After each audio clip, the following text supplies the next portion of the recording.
So hello, welcome back. We're Rome Found and we're in a field, we're live. Live from the field. But we're not actually doing any digging this week, are we? No, we're going to be doing our top 10 roundup of the year. So our top 10 favourite finds that we found this year. We found hundreds of things, but what's going to make the list? Let's find out. So, roundup of the year. I mean, we've had a pretty good year. Lots of artifacts this year. I feel like we've been treated, and we've tried to pick a nice mix of coins and artifacts for our top 10 favourite finds, haven't we? Yeah. And it was hard to choose these. It was to narrow it down. We've literally found hundreds of things this year. Literally hundreds of things. So to actually choose 10, we had to really think about which ones meant the most to us. Yeah. So I've tried to pick ones that they meant the most to us, they had the most story behind them or the most history behind them, or ones that we feel like we've been able to connect with people online as well. Yeah, definitely. Ones that have been big social media moments. And also ones that have got that local history. Definitely. Which is another connecting point. I mean, that's people. one of the most important things about us digging, isn't it? Local history.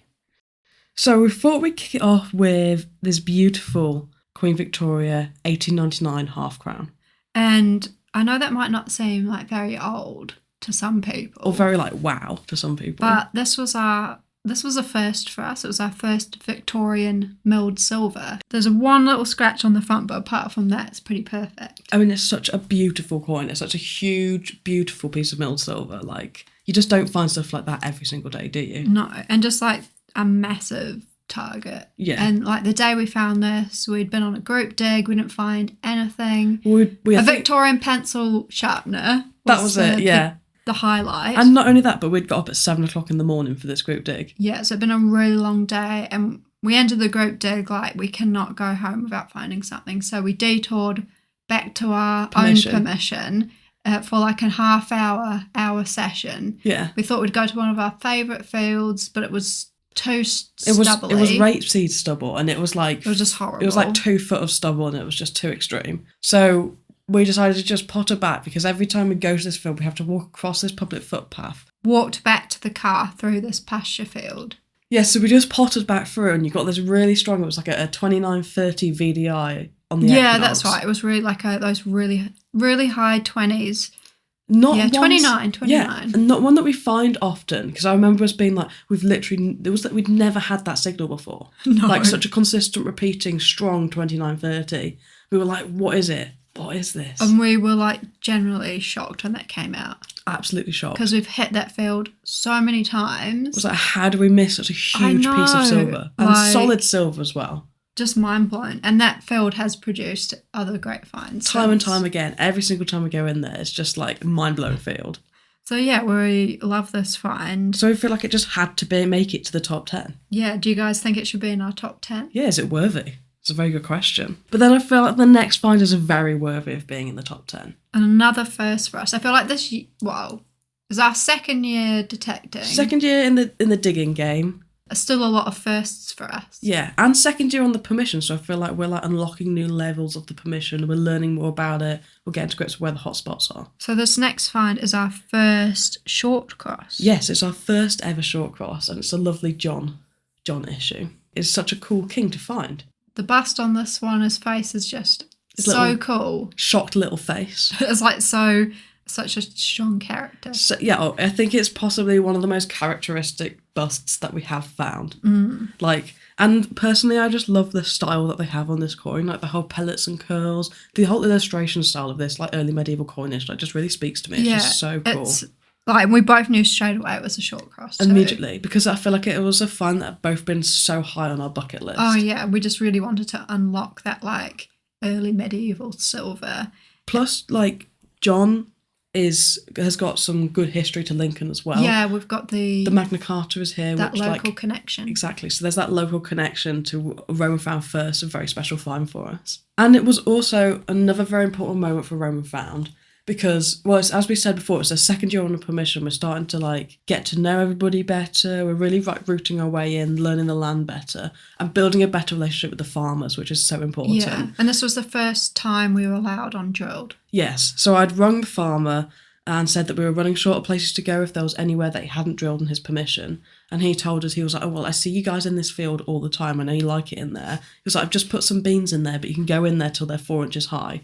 And this was best digging weeks of our lives. It was a dream day of finds. Like perfect conditions, like rolled flat, like literally like you couldn't have like had a better field. Literally couldn't. Oh, and you couldn't have had better finds out this field. Yeah, literally. Loads of medieval, Roman artifacts, coins, like everything. It was dream. Like a stellar day.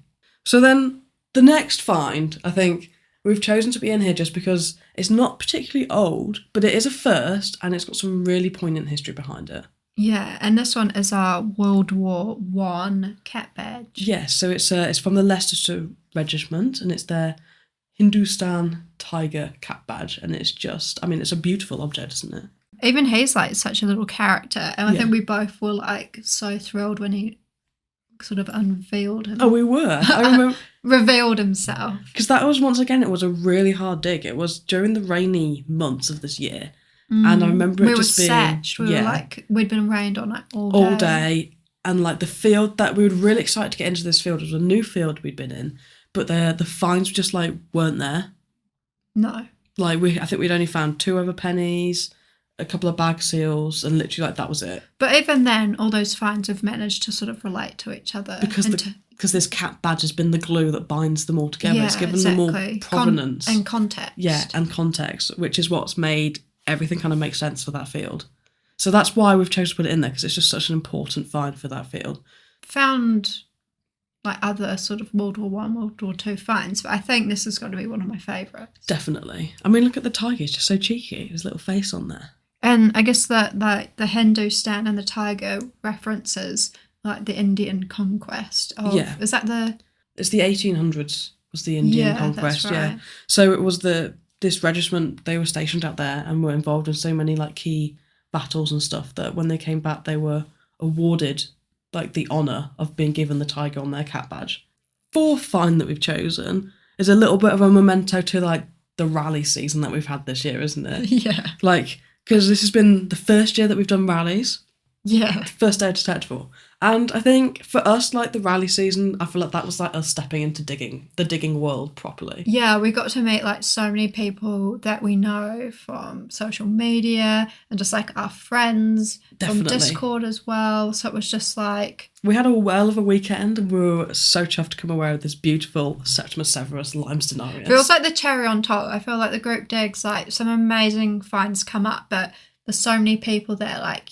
You've really got to be lucky to be one of those people to get one of those finds. Yeah, and I feel like we were lucky. Oh, massively. So I feel like this was our little cherry on top from like a great weekend. We were like, Roman found us here. Yeah. When we plucked this out the soil.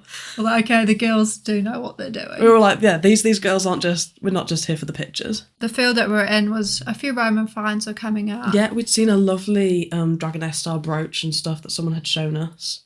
So we knew there was stuff there, but the lads, they were like moved on to greener pastures, did their dash, didn't they? Yeah, moved on to greener pastures, and we just sort of we'll just potter a bit longer. And the lads were like, "All right, you two stay here. We'll be over there where the good finds are." Took the gator and off they went. Gator, off they went.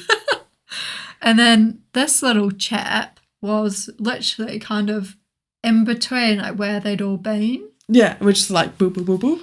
Yeah, it was a nice little 9. Yeah, it really was. Solid 9 sweet number on the video. Because you looked at me and you were like, "That's something good." It was like, get in a good filming position. I know, and I love the footage from it's this one. Such I think good because footage. the mud is so sticky, and I don't know, it just like makes it so dramatic. Yeah, definitely. And I think to capture that kind of good footage at a group dig, like well done. Thank you. Well done. That was good work. Everyone online thinks it's fake and staged, but I think people forget that we've been doing this like 2 years now. In like the most horrendous conditions. We're content creators, like we know what we're doing. Well, and we know how to capture that shot. If we think we've got a good signal, I'm there ready with the camera. In the mud. To capture it. Yeah, and what a signal it was. One of my favourite Romans we found. Septimus. Yeah, Severus. Septimus Severus, limestone Arius. So it's even itself has got such cool history behind it. Yeah, definitely. Because like it's not a proper silver denarius. It was like one of the mixed metal ones. Yeah, because there's a lot of theories about like why they did this. Yeah, there are. But then we found a few now, and the ones we found have sort of been in like better condition than other Roman coins we've found. Yeah, I don't know what. They have such like a high relief. Don't know what metal they were using, but like, why didn't they it mint makes a everything great in them? coin. It does. It makes a great coin. But yeah, there's loads of theories why they minted them, and one of them, my personal favourite, is that it was to pay the army because they didn't want the Roman silver stocks being taken by barbarians if they captured like the troops. enemy captured them. Yeah, so sort of makes sense. They didn't want to deplete the Roman silver by having it taken from them, so they just paid them in like this lesser wage, which was worth the same amount. And then we went to an artifact next for our top 10 finds of the year. Yeah, do you guys think the finds so far are stacking up? Are they stacking up? Because we've tried to do it so they only kind of get better towards the end. So, well, in our opinion anyway. Yeah. So this one is our 17th century pipe tamper seal ring. Ooh, and for us, our first, like, complete ring. Yes, definitely. And I just love a seal as well. Like, I think as a printmaker, seals speak to me because it's like, do you know what I mean? Like printmaking for the everyday. It's so cool. And it's a double-headed griffin on this one. Like, I feel like this find like ticks so many boxes. Ring, seal, pipe temper. Literally everything. It's a 17th century multi-tool. They knew what they were doing, and we should have more of these. And it's also one that's been on a very special journey. So we were lucky enough that our good friend Studio Roa got in touch, and we actually sent this one off, and it got made into a beautiful pendant of the impression that it would have made. So now we can see what it would have been like, how it would have been intended to be used, like all those years ago, which I just think is just like so cool. It's like creating finds from the find. Yeah, it's creating finds from the find. We'll have to go and lose one. Yeah. For some future metal Tetris to find. So I think just like such a cool object. And you don't actually see, I feel like you don't see them come up very often as well on not social media. I don't think I've seen one this year. No, I've not seen too many, no, not at all. I think just because it's just such a quirky thing. Yeah. I mean, you think it's literally only been made because the gentlemen in the 17th century would go out to the pub, get drunk, and lose their pipe tappers.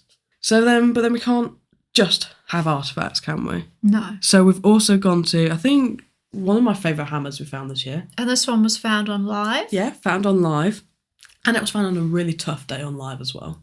Oh yeah, I think we dug a lot of trash. I feel like we were getting a bit desperate. It was just getting a bit difficult because I feel like we dug about maybe 40 or 50 shotgun shells that day, which ring up as a nice solid 15, 16. Well, we know they ring up anywhere from 8 to 25 because we've had them at all numbers. All numbers. But this day they were always solid 15, 16s. So we'd literally dug one about a couple of metres away from this. Not even there. And then I hit another one. I was like, here we go. Another solid 15, 16. You were like, here we go again. And then this came up. Literally. And I remember it because it came out in the perfect little coin ball. Oh, yeah. And I feel like diggers will know about coin balls. But I love them because you always kind of know that it's going to be a coin most of the time if it's in a coin ball. Yeah, because it's just, I don't know, it's just the way that they just all clump together, don't they? You just know it's going to be something special. Like this beautiful crisp portrait of Henry VIII staring back at us. It was just such a like pinch me moment. Like to find such an iconic king. It is our only one. We've never found a Henry VIII since. Yeah, and then like turning it over and just seeing like both sides were like so crisp and perfect. So crisp, it's just such a nice find. So ours is a York Mint Archbishop of Wolseley, and I think it's just stunning. Yeah, absolutely stunning. That was like such a highlight, and it was so cool that we got to share it on live with everybody as well. Especially because everybody on live had just been watching us dig so much trash. Yeah. So to find this, it was like was like the proof moment, wasn't it? Redeeming moment. The redeeming moment. Like we have pulled it out of the bag. And then to follow that up with, I feel like this is the second and final hammy. Well, the third and final hammy. And this one to me, I think it's got to be my favourite hammy we've found this year. It's unassuming at first glances. It's a small little thing. It's a small little Edward I farthing, but what makes it really special is that it was minted in Lincoln. Which is our local city. The city that we're digging. The city that we dig. So it's like, I mean, what better can you get than finding a coin that was minted in Lincoln? This one, we had this on our cleaning live, and that's where we discovered the mint. The mint mark, and revealed this amazing it's got such a beautiful bust on it. It's such an unusual bust as well. Like this cool, big-headed, like, it's just so cool, isn't it? I don't think we have another Eddie or Hammond like it. No, we don't. Not at all. So it's just like, that to me has been my favourite hammer. It might be the smallest, most unassuming, but like, they were only minted for a year. Yeah, so just like the rarity of finding it is just so... The history, the locality. Yeah. Like, it just like ticks all the boxes for me. And it's definitely. really crisp as well. It's beautiful. It's a stunning little guy. We've only got one more coin left in the lineup, but we're going to save that one till last, aren't we? Okay, yeah. Yeah? I thought we'd done all the coins. We've got done all the coins. We've got one more left in the lineup, but that was definitely worthy of being the top find of the year, I think. For sure. Yeah, definitely. Definitely for us. But then the next find is, so special? Yeah, this one, often when we go out, we kind of always say, oh, I'd love to find a Roman brooch. I'd really love to find a Roman brooch. But every single time we go out, I'm like, do you know what I'd like today? A Roman brooch. Yeah. Like a fat Roman brooch. A big one, like everything on it. We've found like little fragments. We've found a few little fragments this year. You have. Of brooches. This one actually kind of came up in fragments. It did come up in fragments, but we do have a whole one, and that is almost what makes it more special, is that we found it in fragments. And completed the puzzle. I think we'd gone back into our Roman fields, and we were testing out a new area. Yeah. And then we'd had a couple of good stuff, I think, a couple of Roman coins and stuff. Yeah. But then this came up, and we immediately knew the top part is what came up first. Yeah. And we immediately knew what it was, didn't we? Yeah, we're like, that's... Without a doubt, we were like Roman brooch. We were like day made. We were like screaming in the field. But not one we'd seen before. And it's a crossbow. Crossbow brooch. So I believe it's 3rd, 4th century style of the later, normally connected with a military man or military personnel. And more common in Europe. Yes, more common in Europe than being found in the UK for sure. And you can tell it's crossbow brooch by its distinctive, I think they're called like onion terminals.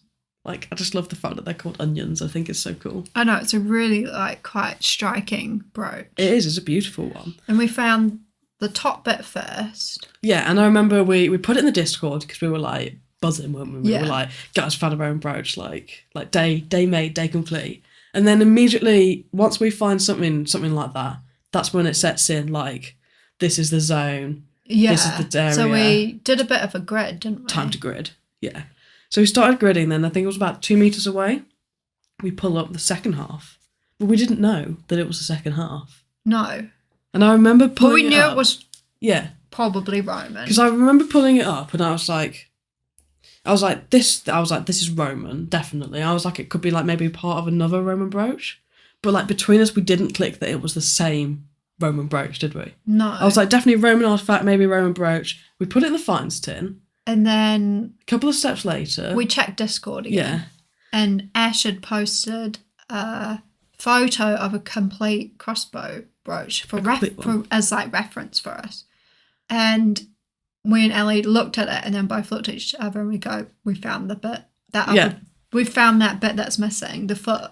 Literally. And then we were able to put them together in the field and the break matches perfectly. Yeah, that was like a moment. It was like an And then on cleaning as well, it revealed some beautiful dot ring and dot decoration on the foot of the catch plate, which is even more stunning for the find, I think.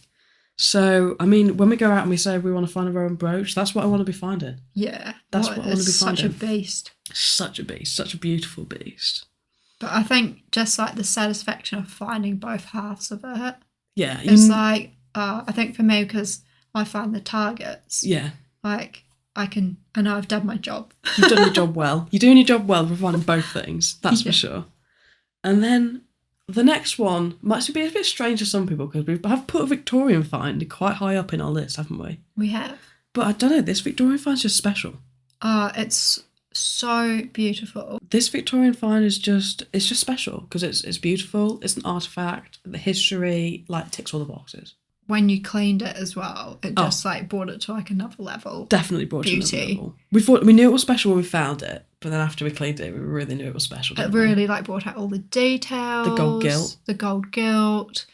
When they have words on them, it's just so helpful with the research. And this one, I think the fact that it says the Helen needle case, patented W. Avery & Son, Redditch. I mean, that's all you need to know, really. That tells you who made it, what it's called, and that was that's it, Google Dream.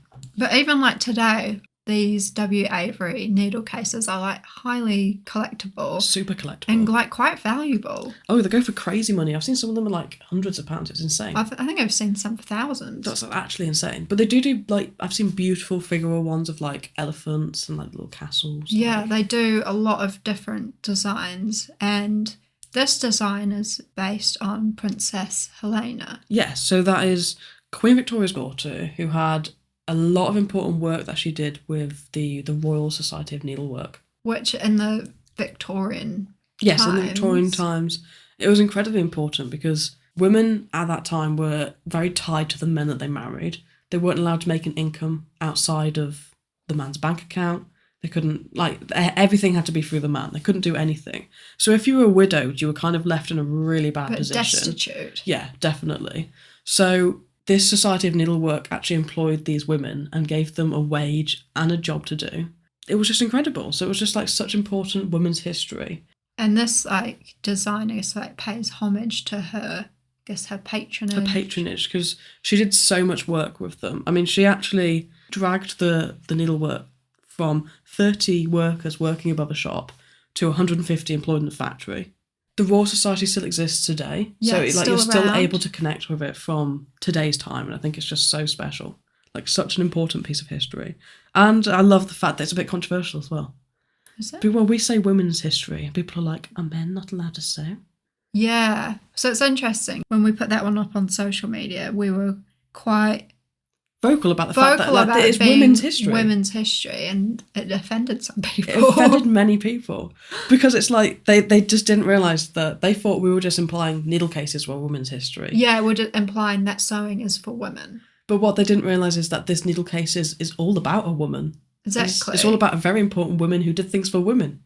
What more women's history do you have? So that's why it had to be up here. Yeah, like it just had to be up here. The only way we could top off this list, this like top 10 favourite finds of the year, had to be with something truly, truly ancient. When we found this find, this little holy chap, the first time we walked in the field, me and Ellie looked at each other and I said to Ellie, today we're going to find something proper ancient. Something old. Something old. And I meant old. Oh. I meant older than Roman. Yeah, for sure. And I remember it's at the very end of this field that we find the hotspot, the little ancient zone. But Ancient Hill is also, unfortunately, where I feel the farmers like to sit and shoot pheasants. Oh, because there's I think there's a bit of trash dumped there as well. Yeah, a bit of trash dumped there as well. We were digging all of these like tiny, we call them pellets, but they're like tiny little bullets, probably like, I don't know, like 22 rounds. I don't know what they're called. So many little pellets. So many little pellets, and we dug like so many of them. They're like, literally scattered all over the hill. And then I got another, it was like a 7, this one. Yeah. It was really just like a good strong signal. For sure.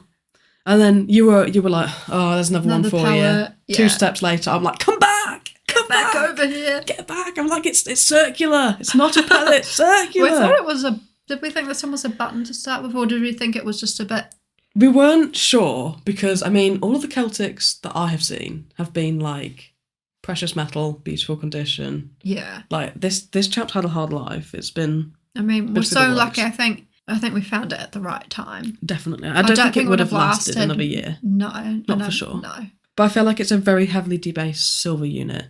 The iconography on it is so crisp still. And it's so iconically Celtic. I mean, how more iconic can you get than the horse and boar type? I know. And we like debated it. I think we were in disbelief to start with because we're like, well, it's not gold or it's not silver. Like, why does it look like this? Why is it falling apart? Why are there holes in it? Why has it got holes? So we're like, is it Celtic? Is it a fake? Is it actually, like, we literally... Yeah, we sat. I think it kind of took away a little bit from like the glory moment of finding your first Celtic coin. Definitely.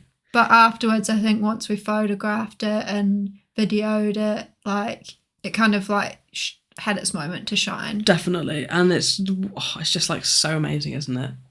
I mean, it's the Cortavi, however you say it. I'm really bad at pronouncing the Celtic I think ones. we need to learn Celtic pronunciation. I think it's Cortavi. The Cortavi tribe, which is the one that was in Lincolnshire.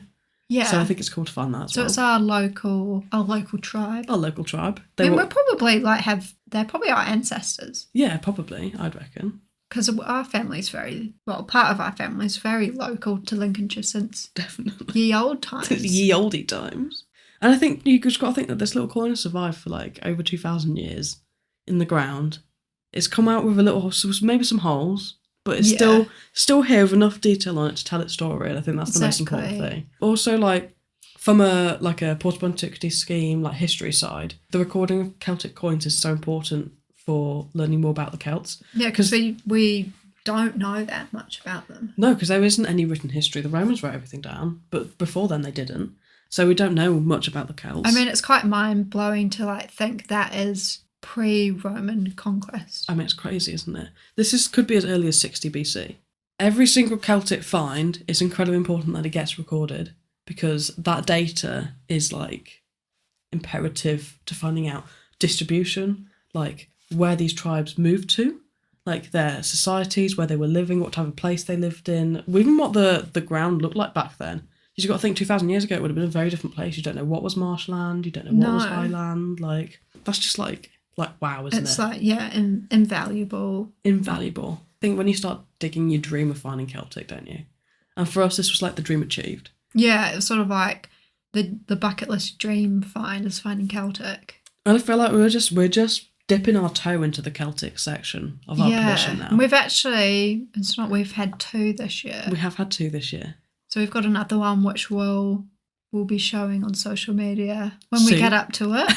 We have a backlog of research and photography. But we will get there, don't you worry. We'll get there. So we've been lucky enough to find 2 Celtic coins this year. So they're there. We know they're there, and I feel like there's a big goal one waiting for us now. Yeah. That'll be next year. We're doing this roundup next year. If there isn't one there next year, I'll be sad. They're on a nice big gold status sat right there. The dream. Top of the list. Yeah, I'd love to find one. Definitely. So, that was our, top 10 favourite finds. I think we had some cracking ones in there. Yeah, we'd love to know what you guys thought of our top 10. Is there anything you think we've missed? Anything you think shouldn't have been in there? Let us know in the comments below.